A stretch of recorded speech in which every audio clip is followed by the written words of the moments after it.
God gives his toughest battles to his Gaius soldiers. Best chapter title ever. Don't even start. Must we begin every broadcast with you bellowing the most provocative sentence fragment you can find? It lacks context, decorum, and frankly, any semblance of literary introduction. Context? Decorum? This is Heartbook Radio, not a library wake. We're talking, say, A Little Prayer by Jenna Voris. Teen girl gets shipped off to Jesus camp because she slapped someone dissing her sister, who got kicked out of church for having an abortion, by the way. And this girl, Riley, who is also bisexual, decides her revenge is to commit all 7 deadly sins while she's there. If that doesn't scream provocative sentence fragment, I don't know what does. While your summary is characteristically reductive, it captures the sensationalist core.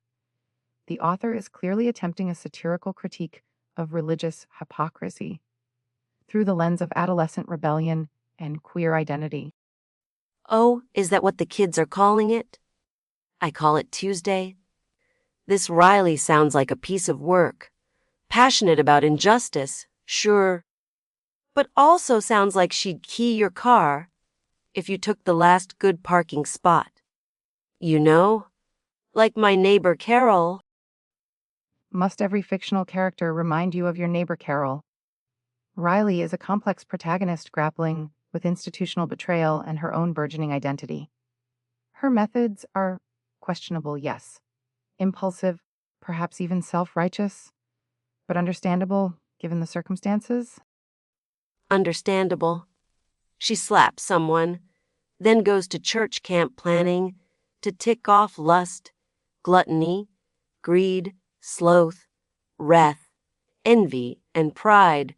That's not grappling. That's a checklist for chaos. And don't forget, she's doing all this while making goo eyes at the pastor's daughter, Julia. Talk about adding fuel to the holy fire. The romantic subplot with Julia, the pastor's daughter, adds another layer of tension, highlighting the conflict between personal desire and community expectation. Julia herself is navigating a difficult path, seemingly closeted and caught between. Closette, honey, that closet door is made of stained glass and bolted shut by Daddy Dearest. Pastor Young, even his name sounds judgmental. Reviewers called him their #1 enemy. He sounds exactly like that guy who ran the HOA where I used to live, always measuring lawns with a ruler and quoting scripture about crabgrass. Total hypocrite. Probably has a secret collection of Beanie Babies he counts every night. That's his greed. Speculating about fictional characters' Beanie Baby collections is hardly productive analysis. Though, the portrayal of Pastor Young as the embodiment of institutional prejudice is certainly effective, if somewhat unsubtle. He represents the systemic issues Riley is reacting against. Unsubtle. The man shuns his own congregant for a medical procedure. He's basically the villain from Footloose, but with less dancing and more passive, aggressive Bible verses. And Riley's sister, Hannah, the one who got shunned. Apparently, she still believes in God after all that. Now that's complicated. Unlike you trying to argue Moby Dick wasn't about space whales last month. It was about the duality of man and obsession, not extraterrestrial sedations.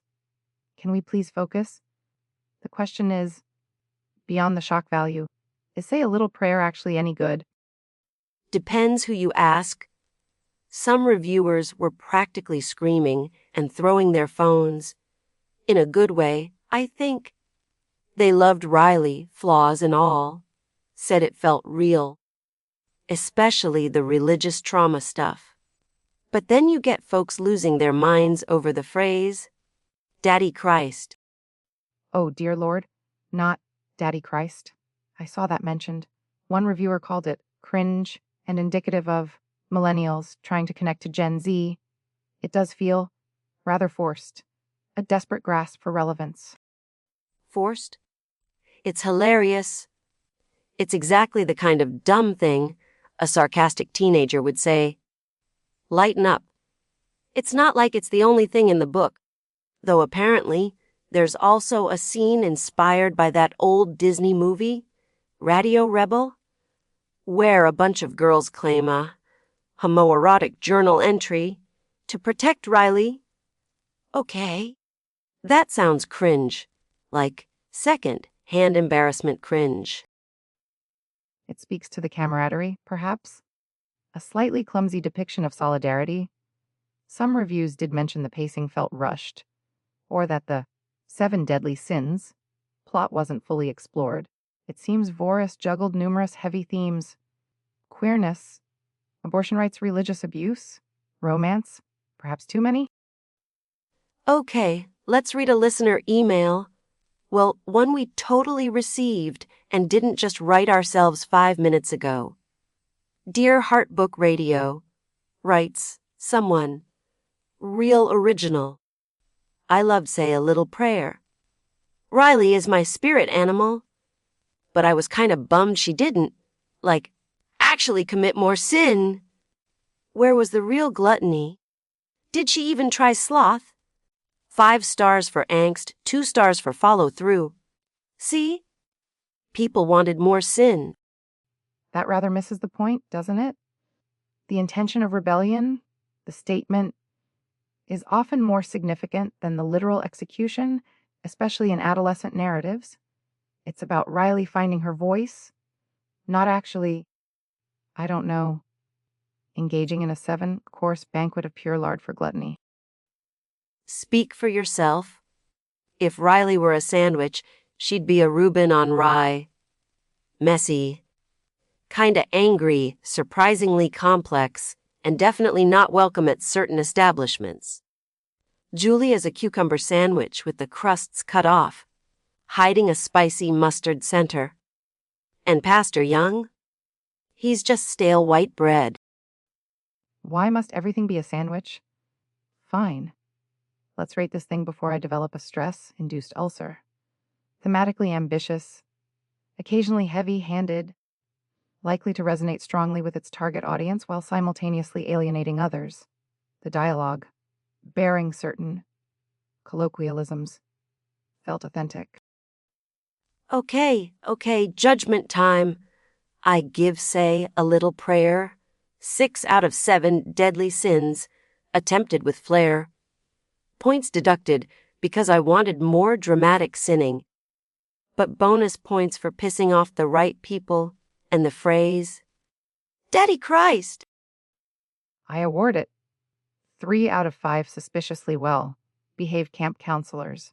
It raises important questions, but sometimes sacrifices nuance for provocation. And honestly, the potential for complaint emails alone warrants some recognition. Complaint emails are our fuel. You know that. All right, folks. That's all the sacrilege we have time for today. Join us next week on Heartbook Radio when we'll be dissecting Sentient Dust Bunnies of the Lower East Side, a poignant tale of lint. You won't want to miss it. Or maybe you will. Who cares? This has been Heartbook Radio.